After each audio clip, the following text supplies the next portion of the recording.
Oremos, né, mais uma vez, para que nós possamos, então, dar aqui continuidade na nossa exposição da carta de Paulo aos Romanos. Querido Deus e Pai, obrigado, Senhor, pelo privilégio que o Senhor tem nos dado de ouvir a Tua palavra, mesmo em tempos difíceis.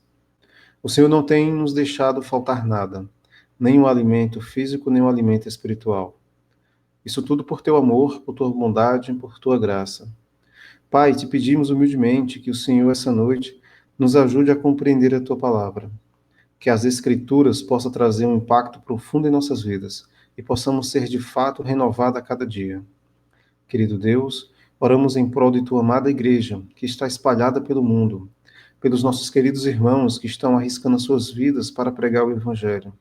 Que o Senhor possa os ajudar, os fortalecer. Principalmente, Senhor, aqueles irmãos que moram em países onde a Tua palavra não é permitido pregar. Que o Senhor encoraje esses irmãos. Não permita que eles desanimem, se desviem dos Teus caminhos. Querido Deus, recebe essa oração em nome do Senhor Jesus. Amém. Amém. Amém. Muito bem, queridos. Amém. Amém, irmão. Hoje, se Deus assim permitir, nós iremos aí dar continuidade, né, na nossa exposição da carta de Paulo aos Romanos. Nós hoje ainda não iremos finalizar o capítulo 1, nós iremos ver aí do verso 8 até o verso 15, né, se assim o Senhor nos permitir, ok? Mas antes, então, vou fazer aqui a leitura, né, do texto para os irmãos. Romanos, capítulo 1, do verso 8 até o verso 15. Primeiramente, dou graças a meu Deus, mediante Jesus Cristo, no tocante a todos vós, porque em todo o mundo é proclamada a vossa fé. Porque Deus, a quem sirvo em meu espírito no evangelho de seu Filho, é minha testemunha de como incessantemente faço menção de vós em todas as minhas orações, suplicando que, em algum tempo, pela vontade de Deus, se me ofereça boa ocasião de visitar-vos. Porque muito desejo ver-vos, a fim de repartir convosco algum dom espiritual, para que sejais confirmados, isto é, para que em vossa companhia, reciprocamente, nos confortemos por intermédio da fé mútua, vossa e minha. Porque não quero, irmãos, que ignoreis que muitas vezes me propus ter convosco, e que tenho sido até agora impedido, para conseguir igualmente entre vós algum fruto, como também entre os outros gentios. Pois sou devedor tanto a gregos como a bárbaros, tanto a sábios como a ignorantes. Por isso, quanto está em mim, estou pronto a anunciar o evangelho também a vós outros em Roma. Até aqui, queridos, a leitura da palavra de Deus. Irmãos, semana passada nós vimos do verso 1 até o verso 7. Vimos Paulo se apresentando e falando um pouco sobre algumas verdades centrais do Evangelho. Ele defendeu a encarnação e ressurreição do Senhor Jesus Cristo. Também falou sobre a abrangência do Evangelho, que alcança não somente os judeus, mas também os gentios. Vimos também Paulo defendendo a sua autoridade apostólica, explicando que foi o próprio Senhor Jesus quem o escolheu e o enviou. Hoje, nós iremos ver aí do verso 8, como eu falei para os irmãos, até o verso 15.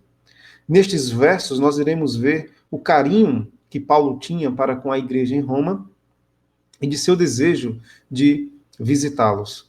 Paulo também fala a respeito do bom testemunho que a igreja estava dando, né? Então, o tema central aqui, né, desses versos que a gente vai ver hoje, fala a respeito do amor de Paulo pelos irmãos. Eu vou só reler aqui rapidinho o verso 8 com os irmãos, para que a gente possa prosseguir. Diz o seguinte: Primeiramente, dou graças a meu Deus, mediante Jesus Cristo, no tocante a todos vós, porque em todo o mundo é proclamada a vossa fé. Queridos, a primeira coisa que eu destaco aqui é que Paulo, ele dava graças pela igreja. Ele agradecia por ela. Ele suplicava por ela. E diante disso eu pergunto, nós estamos dando graças a Deus pela igreja? Eu não me refiro apenas a verbalizar isso, mas de fato considerar a importância da igreja em nossas vidas. Infelizmente, muitos cristãos não valorizam a igreja, não demonstram amor por ela. Eles são rápidos em apontar os defeitos, mas são sempre devagar em contribuir positivamente para o seu crescimento. Eles não fazem nada e criticam aqueles que fazem alguma coisa. Nós devemos dar graças a Deus pela igreja, pois ela é a casa de Deus. Ela é sua noiva. Ela é a sua família. Fazer parte da igreja é um privilégio. Não é algo para todos, mas somente para os eleitos de Deus. Que nós venhamos a ter clareza a respeito disso. Paulo não conhecia pessoalmente a igreja, como os irmãos lembram, nós já falamos isso na introdução, e desde os primeiros versos que a gente vem falando a respeito disso. Ele não conhecia aquela igreja pessoalmente. Mas mesmo assim, Paulo dava graças por ela. A igreja deve estar sempre, irmãos, em nossas orações. Cada um de nós deve contribuir para o seu crescimento. Os irmãos, pare e pense um pouco comigo. Aquela igreja não tinha sido fundada por ele. Ele não conhecia pessoalmente aqueles irmãos. Alguns irmãos ele conhecia, eram poucos, mas ele conhecia alguns. Mas ele não conhecia aquela igreja. Aquela igreja não foi resultado do seu trabalho. E mesmo assim, Paulo dá graças a Deus por ela. Isso é uma grande lição para nós. Nós vamos falar um pouquinho disso mais para frente. Irmãos, a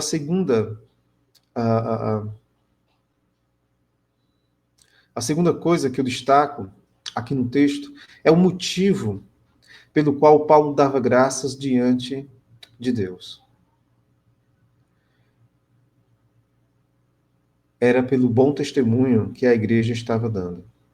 Paulo disse que em todo o mundo era proclamada a fé deles. Diante de tais palavras, nós devemos fazer uma reflexão sobre a nossa vida como igreja. Que tipo de testemunho nós estamos dando? Será que a nossa fé está sendo proclamada? Como vimos, nós devemos contribuir para o crescimento da igreja. Devemos dar um bom testemunho. Será que a nossa fé está sendo anunciada, está sendo proclamada por outras pessoas? Devemos atentar, irmãos, que a vida da igreja ela influencia não somente a nossa comunidade, mas outras igrejas também. A gente tem que ter consciência disso. Que a nossa vida, a forma como nós vivemos, não influencia somente a nós, mas influencia outras pessoas também. Nós devemos atentar para a influência que exercemos na vida de outras pessoas. Às vezes pode parecer que não. Às vezes a gente não fica nem sabendo, mas tem pessoas que se espelham na gente. Tem pessoas que olham para nós e nos veem como um guia, como uma luz no fim do túnel. Nós acabamos exercendo influência na vida das pessoas. E essa influência que nós exercemos, irmãos, ela pode ser positiva ou pode ser negativa. Que tipo de influência nós estamos exercendo na vida das pessoas? Queridos, que as pessoas possam olhar para nós e ficarem impactados com o poder do Evangelho em nossas vidas. Isso é o que se espera de um crente. Isso é o que se espera do cristão. Que as pessoas possam olhar para as nossas vidas e ficarem impactadas com o resultado que o Evangelho trouxe para cada um de nós. Que elas possam ver o poder transformador que só o Evangelho é capaz de fazer. Que elas possam ver essa mudança em nossas vidas, ao ponto delas nos perguntarem qual a razão da nossa fé, o que aconteceu, qual o motivo, razão, circunstância que porque nós agimos como agimos, somos como somos.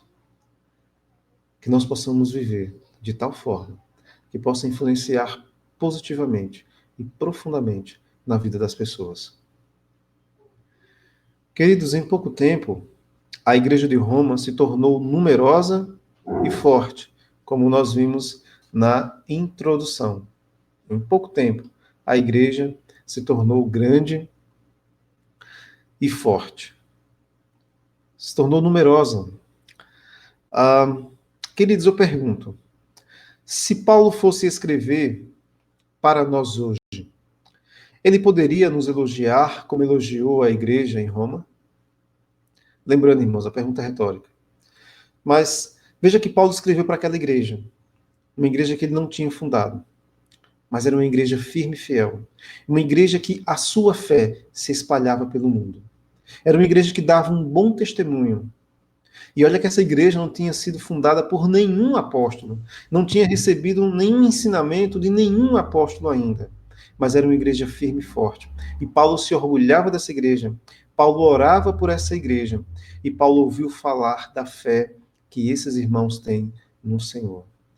E será que se Paulo fosse escrever para nós hoje, será que ele poderia falar o mesmo? Será que ele poderia falar da nossa firmeza?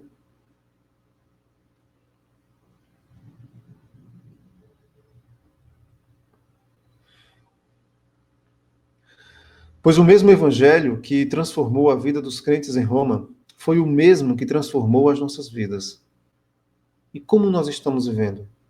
Que tipo de testemunho nós estamos dando? Os romanos foram salvos da mesma forma que nós, pela pregação do evangelho, crendo na obra que Cristo realizou na cruz por nós. Não foi de outra forma. A fé dos irmãos em Roma era proclamada em todo o mundo. Que Deus nos ajude para que a nossa fé seja proclamada também.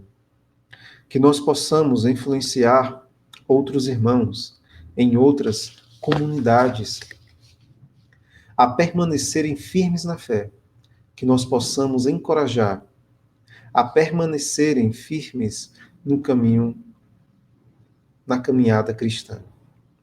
Que Deus nos use, irmãos, como instrumentos poderosos em suas mãos, para que nós possamos influenciar não somente a nossa comunidade, mas outras igrejas também. Que ao conversar com outros irmãos de alguma denominação, que nós possamos encorajá-los, animá-los a permanecerem firmes na caminhada. Que nós possamos ter uma oportunidade de conversar com eles e anunciar o Evangelho para fortalecê-los e sermos fortalecidos também. Do verso 9 até o verso 10, eu vou ler aqui para os irmãos. Porque Deus, a quem sirvo em meu espírito no evangelho de seu Filho, é minha testemunha de como incessantemente faço menção de vós, em todas as minhas orações, suplicando que, em algum tempo, pela vontade de Deus, se me ofereça boa ocasião de visitar-vos. Queridos, Paulo disse que Deus, a quem ele servia em seu espírito, era a sua testemunha de que ele incessantemente orava pelos irmãos em Roma. Paulo usa Deus como testemunha, né? Porque de fato pode parecer que era conversa de Paulo, né? Que Paulo não orava pelos irmãos. Paulo invoca a Deus como testemunha, dizendo que Deus é sua testemunha de que de fato Paulo ora constantemente, diariamente pelos irmãos em Roma. Paulo aqui demonstra, irmãos, a sua vida, ele demonstra o seu amor pelos irmãos. Ele não conhecia aquela igreja. Ela não tinha sido fundada por ele. O resultado do seu crescimento não foi fruto do seu trabalho. Mas mesmo assim, ele demonstra interesse naqueles irmãos. Ele demonstra alegria pelo crescimento da igreja em Roma. Crescimento tal que não foi resultado dos seus esforços. Não era fruto do trabalho dele, mas ele está muito alegre por ver os irmãos crescendo e se fortalecendo. Queridos irmãos, deve haver em nós, irmãos, esse mesmo sentimento em cada um de nós. Devemos nos alegrar com o crescimento de outras igrejas. Devemos orar por elas. Precisamos compreender que o reino de Deus é muito maior do que nossa pequena comunidade. Existem muitos servos de Deus espalhados pelo mundo, pregando o evangelho de forma sincera, verdadeira. Deve haver em nós amor por eles. Nós não podemos pensar que nós somos os únicos que pregamos o evangelho, que nós somos os únicos que sobraram firmes no Senhor. Isso é loucura da nossa parte, agirmos de tal forma. Isso beira já, irmãos, aceita. Aceita quem tem essa visão fechada, se acha dona da verdade, se acha exclusiva, de que os outros estão tudo errado. Longe de nós pensarmos assim, irmãos. O reino de Deus é muito maior do que nós. Existem muitas igrejas espalhadas pelo mundo, muitas denominações que pregam o evangelho de forma fiel. Tem pessoas espalhadas pelo mundo inteiro que estão aí se empenhando em prol do reino de Deus. Nós não somos os únicos e graças a Deus por isso. Devemos nos alegrar com esses irmãos. Devemos orar por eles. São irmãos que nós não conhecemos, igrejas que nós não sabemos nada a respeito, mas devemos nos alegrar por elas. Devemos pedir a Deus que Deus nos ajude a crescer, porque com certeza tem outros irmãos de alguma outra denominação que também ora por nós. Que nós possamos demonstrar o nosso amor por cada irmão nosso. Com tais palavras, irmãos, Paulo expressa a sua gratidão pela graça de Deus sendo derramada na vida das pessoas. Infelizmente, existe uma certa rivalidade entre alguns líderes e algumas igrejas. Existe uma certa inveja que não permitem que se alegrem uns com os outros. Infelizmente. Isso talvez pareça difícil de acreditar, mas é uma realidade. O orgulho de muitos líderes os impedem de apreciar o trabalho de outras pessoas. Para eles, o único trabalho bem feito é o que elas realizam. Elas não conseguem enxergar a dimensão da graça de Deus. Nós devemos entender que o reino de Deus é muito maior do que a gente. Infelizmente, tem pessoas que pensam que os únicos que estão trabalhando são eles. Os únicos que estão certos são eles. Isso está errado. Paulo corrige essa mentalidade aqui. Como nós vimos, Paulo não conhecia aquela igreja pessoalmente, mas ele aqui revela que orava por ela constantemente. Ele orava por ela todos os dias. Isso nos revela, irmãos, a vida de oração de Paulo. Ele era um homem de oração. Ele orava não somente pelos romanos, mas por outras igrejas também. Imagina aí, todos os dias Paulo orava constantemente, incessantemente, sem cessar. E ele orava por vários irmãos, por várias igrejas espalhadas pelo mundo naquela época. Nós fazemos isso. Nós agimos como o irmão Paulo. Oramos todos os dias, incessantemente, intercedendo não somente por nossa pequena igreja, mas por outras comunidades cristãs também espalhadas pelo mundo.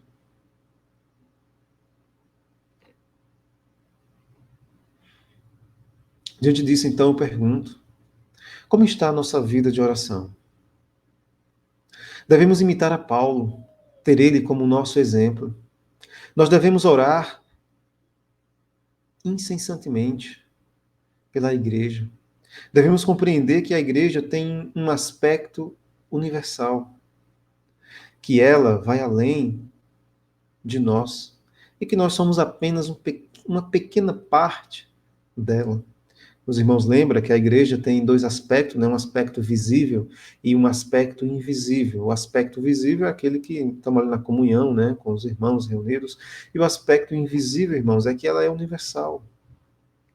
Ela é composta por todos aqueles que creem no Senhor Jesus Cristo, desde Adão até hoje. Todos os eleitos do Senhor fazem parte dessa igreja invisível. A igreja é universal. Ela não se limita a nós. Nós somos aqui conhecidos como uma pequena comunidade, somos uma igreja, nós não somos a totalidade da igreja de Cristo, somos uma parte dela. Pois a totalidade da igreja de Cristo, ela é formada por todos os eleitos, como eu falei, desde Adão até o presente momento. E vai além até o último escolhido do Senhor. O texto ainda nos revela que Paulo não somente orava por eles, mas que Paulo desejava estar com eles. Irmãos, nós devemos dar valor à comunhão. Devemos entender a sua importância, pois a comunhão ela é um projeto de Deus. É vontade de Deus que o seu povo estejam juntos para honrá-lo e glorificá-lo. Essa é a vontade de Deus. Deus não nos chamou para que nós vivêssemos um cristianismo isolado, fora da comunhão. Crente fora da comunhão é uma ovelha frágil, fraca, ela não está se alimentando como deve. Então ela vai se enfraquecendo e fica sujeita às armadilhas do diabo, às investidas de Satanás. E sutilmente ela é seduzida pelo maligno. Outra coisa que me chama a atenção no texto é a humildade de Paulo. Paulo era alguém, irmãos, extremamente conectado com Deus. Acho que isso os irmãos não têm dúvida, né? Paulo era um homem tremendamente conectado com Deus. Mas, em nenhum momento, ele se exalta diante do Senhor. Mas, o tempo todo, ele se humilha à vontade de Deus. Paulo não determina sua ida em Roma. Ele não falou assim, os irmãos viram aí no texto. Ele não diz assim, eu determino que irei para Roma.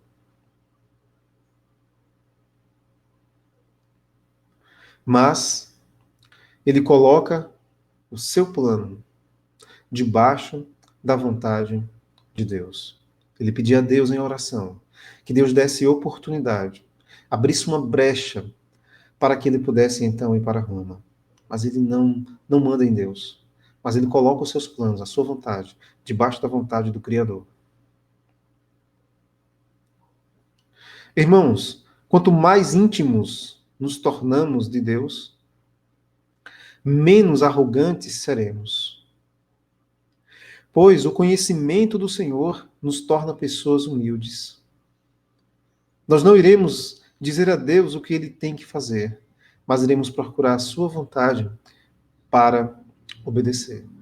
Então, quanto mais conhecemos o Senhor, menos de nós existe. Estamos nos esvaziando. Quanto mais nos aproximamos de Deus, mais humilhados nós somos.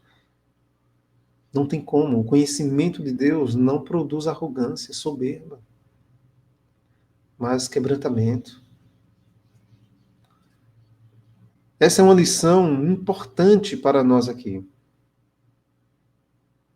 Que quando a gente vê alguém que se diz ser servo de Deus, mas ele é arrogante, essa pessoa não conhece verdadeiramente o Senhor. Pois quanto mais nos aproximamos de Deus, mais humilhados seremos, mais quebrantados estaremos.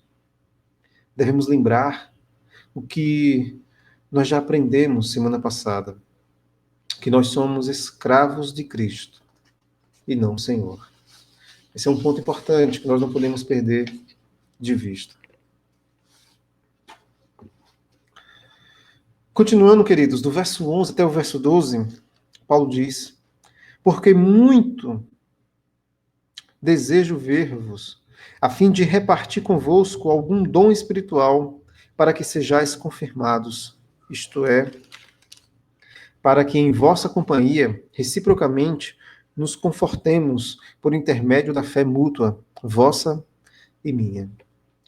Aqui nesses versos, Paulo ele continua demonstrando o seu amor e a sua humildade. Ele desejava ver os irmãos em Roma, para poder ajudá-los a crescer cada vez mais na fé. Paulo disse que desejava compartilhar algum dom espiritual com eles, para confirmá-los. Lembrem-se que a igreja em Roma, por mais grande e forte que fosse, ela ainda não tinha recebido os ensinamentos diretamente de um apóstolo. Paulo, então, seria o primeiro a ir lá. A palavra confirmar no grego é esterizo, e significa tornar firme. E era exatamente o que Paulo queria. Ele queria fortalecer cada vez mais a fé daqueles irmãos. E ele não queria somente fortalecê-los, mas queria ser fortalecido também. Ele queria fortalecer os irmãos com sua fé e ser fortalecido pela fé dos irmãos. Mas Paulo disse que não queria somente fortalecê-los, né? Mas que queria também ser fortalecido. Que lição de humildade o apóstolo nos ensina aqui, irmãos? Infelizmente, muitos crentes pensam que o que eles sabem já é suficiente. Ele não tem mais nada a aprender. Ninguém lhe precisa ensinar mais nada. Pode parecer um pouco estranho, mas infelizmente tem muitos cristãos que se acham assim. Que já são donos da verdade, que o conhecimento que elas têm já basta, é suficiente. Elas não precisam ser ensinadas.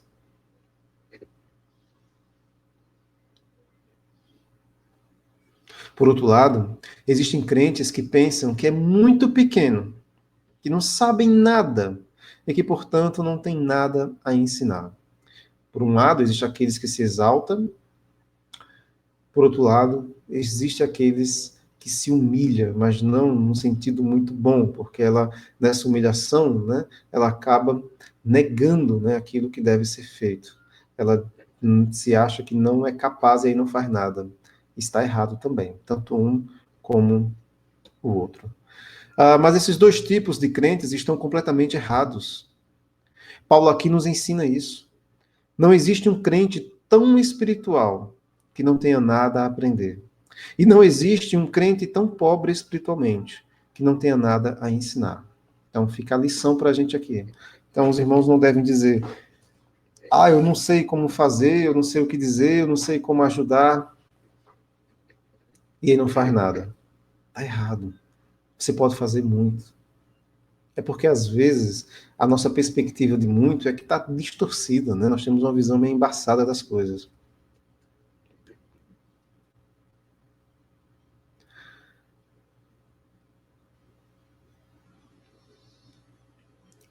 Que haja, irmãos, em cada um de nós esse espírito de humildade.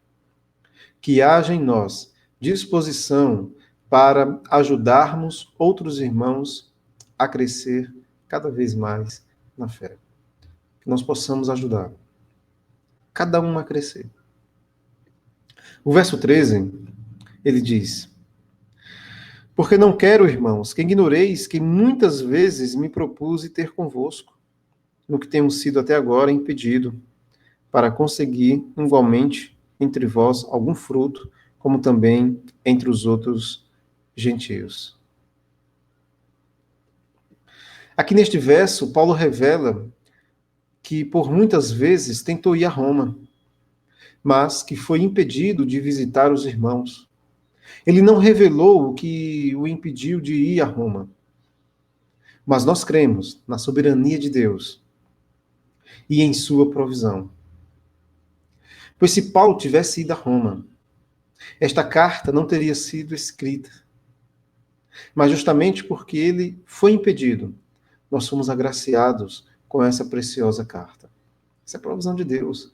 Deus não o permitiu ir. E Deus tinha planos, né? Graças a Deus. Porque por ele não ter ido, foi forçado, né, pelas circunstâncias, de escrever essa carta. Se ele tivesse ido lá, não tinha necessidade de escrever essa carta. Então, graças a Deus, porque Deus impediu Paulo de ir, para que essa carta fosse, então, escrita. Nós devemos aprender a descansar na soberania de Deus. Devemos entender que todas as coisas acontecem para o nosso bem. Deus cuida muito bem de cada um de nós. Não existe acaso ou coincidência, mas existe um Deus que é soberano. Dos versos 14 a 15, finalizando aí, partindo já para o final, Paulo diz: Pois sou devedor, tanto a gregos como a bárbaros, tanto a sábios como a ignorantes. Por isso, quanto está em mim, estou pronto a anunciar o evangelho também a vós outros em Roma. Paulo disse que era devedor tanto a gregos como a bárbaros. Irmãos, Paulo havia recebido o evangelho de graça. Ele não conquistou, mas foi alvo da misericórdia de Deus. E aquilo que ele recebeu de graça, ele se via na obrigação de anunciar essa salvação a todos os povos. Irmãos, para os gregos, bárbaro era todo aquele que não era grego, né? Assim como para judeu, o gentil é todo aquele que não é judeu. Pois eles se sentiam, os gregos, se sentiam superiores aos outros. Paulo disse que era devedor a todos, e não somente a um único povo. Paulo não era devedor somente aos judeus, mas para o grego também, para o bárbaro também, para todo aquele que Deus o enviar. Irmãos, existe em nós esse sentimento de dívida. Realmente compreendemos que somos devedores a todos os homens? Spurgeon, certa vez, disse que evangelismo é um mendigo contando a outro onde encontrar o pão. Sabe as palavras de Spurgeon, né? Imagina um mendigo, né, irmãos? Ele encontra um lugar aonde tem pão. O que é que esse mendigo normalmente faz? Ele vai contar a outro mendigo aonde encontrar pão. Ele fala, ali tem pão, vamos lá, que lá tem pão para mim e para você. E Spurgeon fala que evangelizar é isso. Aquele que evangeliza, ele não é o dono, ele não é o Senhor, mas ele é um mendigo, ele recebeu aquilo de graça. E ele então leva esse pão para outras pessoas também. Nós que fomos alvos da graça de Deus e tomamos conhecimento da salvação, também devemos anunciar este evangelho para outras pessoas, para que elas também cheguem ao pleno conhecimento da verdade. Isso é ser um verdadeiro cristão. Isso é, de fato, amar ao próximo. Mas talvez você não tenha o dom da pregação. E talvez seja um empecilho, né? Lembra que eu falei? Às vezes nós nos sentimos pequenos demais e aí não fazemos nada. Mas lembre-se de que você não é tão pobre que não possa compartilhar alguma coisa. Você não pode, aliás, você pode falar do amor de Deus em sua vida para as pessoas. Você pode. Você pode não saber explicar o evangelho em seus mínimos detalhes. Você pode ter alguma dificuldade de falar sobre algum ponto central do evangelho, mas você pode falar do amor de Deus em sua vida, de como Deus a transformou, de como Deus mudou a sua vida completamente. Isso você pode falar. Isso é muito. Isso é algo importante. Você está, ao agir assim, você está contribuindo para o crescimento do reino de Deus. Você pode ler algum verso da Escritura para alguém. Você pode convidar alguém a vir à igreja, a participar dos nossos cultos. Não se sinta incapaz de fazer isso. Faça do seu jeito, com as suas palavras, mas não se cale. Pois lembre-se de que você é um devedor. Paulo disse, irmãos, que estava pronto a anunciar o evangelho em Roma. Nós devemos encarar o nosso amor ao próximo como dívida. Nós devemos entender que somos devedores de anunciar o evangelho a todas as pessoas. Devemos estar sempre prontos a servir, sempre de prontidão. Devemos ter esse sentimento em nós. Irmãos, que nós possamos aprender a sermos crentes melhores com Paulo. Que as lições que Paulo tenha deixado hoje aqui para nós possa de fato nos ensinar, nos motivar a sermos crentes melhores.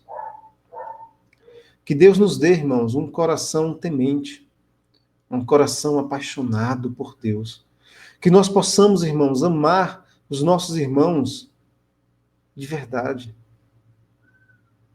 Que nós possamos amar não somente os que fazem parte da nossa pequena comunidade, nossa pequena igreja, mas nós possamos amar outros irmãos de outras igrejas também.